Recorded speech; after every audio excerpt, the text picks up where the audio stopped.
You know, the one thing I kept hearing when Bray Wyatt lost to John Cena at WrestleMania 30, the only thing I kept hearing was, I can't believe John would not put over Bray Wyatt, and he effectively buried Bray Wyatt. Guys, my name is Tubby. We're talking about Bray Wyatt and John Cena. We're talking about the red pantaloons, because what's better than a man in red pantaloons? I'm sorry, he didn't have red pantaloons. I was hoping he would have some mother trucking pantaloons, but he didn't. Now, WrestleMania 30 was over last week, and, you know, one of the biggest concerns people had was that John couldn't even put over Bray Wyatt. John had to go on the grandest stage of them all, and he took down hustle, loyalty, and respect John Cena. And the first thing that, you know, came to mind for me was, oh my God, yes, we are getting more Bray Wyatt and John Cena. Going into that match is what I wanted. I wanted this feud to carry on for a while.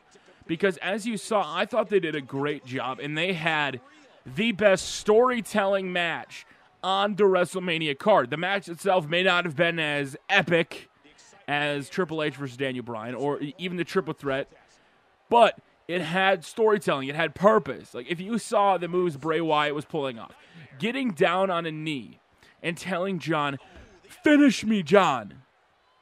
That is all part of Bray's mysterious gimmick that we know very, very little about. And it's the one thing going in the WWE that has me most intrigued, because he doesn't care about his win-loss record. He's not there to just beat a superstar and then move on for the title. Unlike a lot of other superstars like Ryback who come in, they're all dominant, and eventually they want a title shot. Bray hasn't even made aspirations for that so far. He's gone after Kane, Kofi, Miz. Who else has he gone after? Daniel Bryan, John Cena now. There's so... Oh, and the Shield. They put on one hell of a match with the Shield. So they believe that strongly in the Wyatt families and Bray Wyatt that they put Bray over the Shield. Now, obviously, that was to help, you know, turn the Shield face. But I think where they're going with Bray Wyatt right now, he has potential to be one of the best on-screen characters, if he not already is. Now, the problem with a lot of people's logic that Bray Wyatt went into WrestleMania, and if he lost to John Cena, he would effectively be buried, is farther from the truth. With Bray going after John, it was always about trying to either end him or turn him. And we got to see a teasing of a teal with Daniel Bryan, but the will of the people was too strong. Or the last-minute storytelling by Vince McMahon backfired. And I think one of the things that a lot of people forget about is some feuds carry on more than one pay-per-view. I think a lot of guys are getting used to, oh my God, Bray Wyatt puts him through a table. Wow, what a unique move from Bray Wyatt. A lot of people, you know, have been getting used to these pay-per-view matches that come out of nowhere and they just happen. I think Bray Wyatt versus John Cena has legs, and I think it could go another 2 to 3 months. And the reason I say that is because it feels different to me than, say, Miz versus John Cena. You know, Miz had his share in the limelight. He came in, he was champion, he goes into WrestleMania 27, headlines it, beats John Cena on the grandest stage of them all, but then would go on over the limit in an I Quit match to take 20 minutes of a beating from John Cena with Alex Riley and then tap out like a little girl for the title. That's effectively burying a superstar. Bray Wyatt is nowhere near Miz of 2011. Bray going up against John Cena and losing to him will only bring out the deeper side of Bray, and I think to piss him off even more, and that's the kind of, you know, what I'm waiting to see from Bray Wyatt's character. I think there's so much more development to go in, because right now we have a lot of backstage promos. You know, John Cena, if you guys watch Friday Night SmackDown, Bray came out, things are about to get extreme. So obviously we're going to see Bray and John Cena at Extreme Rules. And I think the cool thing about that is, one, I want to see what these guys will do to beat the hell out of each other, because I'm very, very interested to see with weapons what the, you know, Bray Wyatt is able to do. And especially if it's no DQ, like, are the Wyatt family going to get involved? Because at Mania, the Wyatt family inserted themselves, John overcame it, and everybody looked at it as, okay, John Cena just took down the whole Wyatt family 3-on-1. No, a lot of John Cena's attacks were proactive. The Wyatt family weren't expecting it. Bray told them, stay back, because Bray wanted to do it himself. Now, that finish, a lot of people were mad, especially with the attitude adjustment. You have to realize WrestleMania is a completely different beast. If you look at Undertaker, Undertaker lost in 2010 3 pay-per-views back-to-back to his brother Kane, but then still goes on to WrestleMania, and the streak lives on, and it's a completely different animal. One pay-per-view a year where somebody wins, especially, say, Undertaker or Brock Lesnar beating Taker, is a completely different thing. And there's so much more that goes into that, especially when you're bringing fans in. As much as I would have loved to see Bray beat John, then John really has no reason to continue on to the feud. And a lot of people forget that. If Bray were to have won that match, what is John's reason? Because if he's not turning heel, if he's teasing it, what would be the storyline logic in having Bray Wyatt beat John Cena? And then John Cena's just like, okay, you won. I told the future to come fight me, and they did, and you beat me. Good job, kid. And then what does Bray do? Yeah, so I just beat Cena. I'm on to my next guy. But that's not what Bray's about.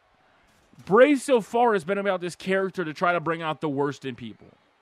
Try to, turn him to his way of life, his philosophy, his principles.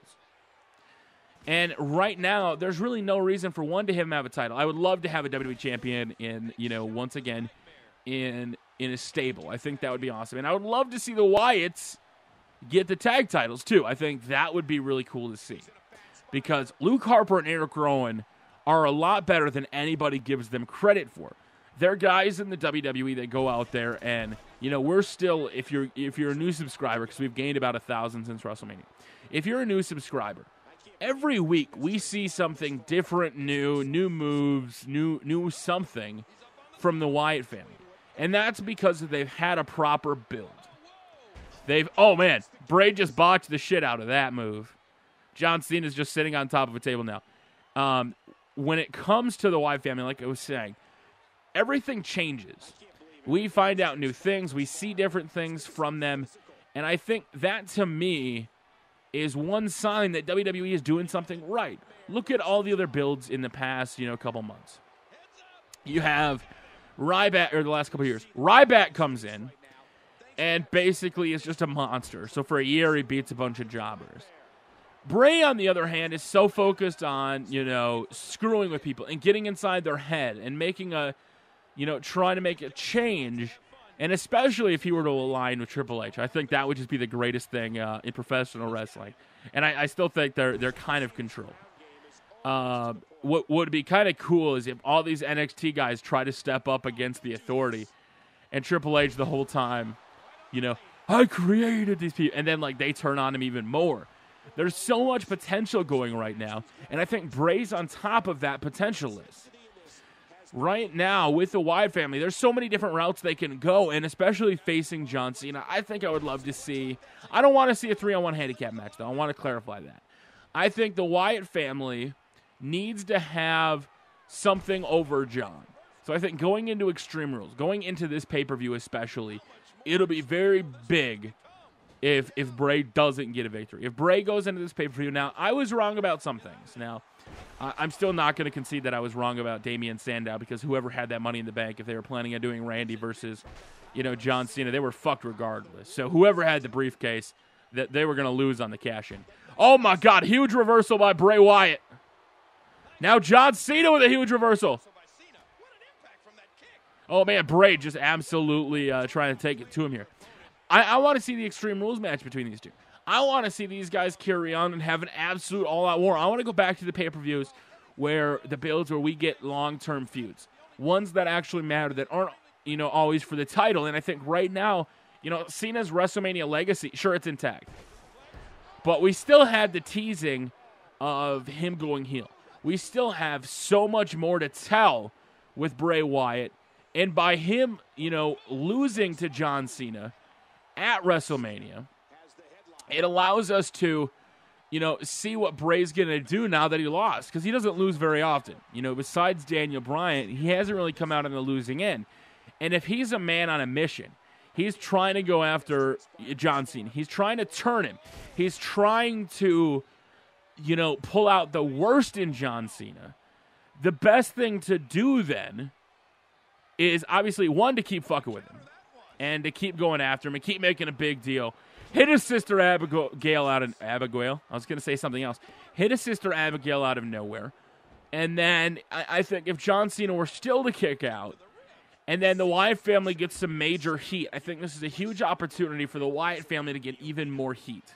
I think, beating John Cena at WrestleMania really wouldn't have had that much of a difference. But beating him now, after losing to him semi-clean at WrestleMania, pretty much clean, to go in and have him get a dirty victory over John Cena to carry it on another pay-per-view. Because I think, like I said, there's still so much more to tell. It's still something I want to see. I think Bray has got that capability right now in the WWE to be the top heel in the company. And I'm sorry, Triple H, I even bigger than you, even bigger than Brock Lesnar, where if he comes out and constantly just keeps beating down John Cena, he keeps constantly bringing out the worst in John, and eventually John just snaps. Now, I'm not wanting a full heel turn. I don't think John Cena will ever turn heel. Like I said, I think it's a stupid thing to turn him heel, but I think it's a smart thing to constantly tease it. And, so far we haven't had this normal, I'm going to overcome this and win, because it hasn't ever been about a title.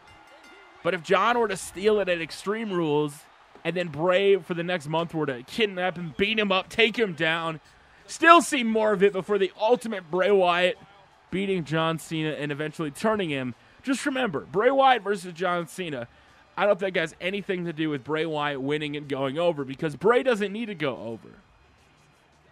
Bray just constantly beating down the hero, trying to bring out the worst of him, is a heel tactic in itself, and that's where they need to go. That's where they got to keep going. So if you're a fan of Bray Wyatt, guys, if he loses to John Cena, it's not that big of a deal, because that's not what Bray's about. He's not about that win-loss record. How do I know, Tubby? How do you know he's not about that win-loss record?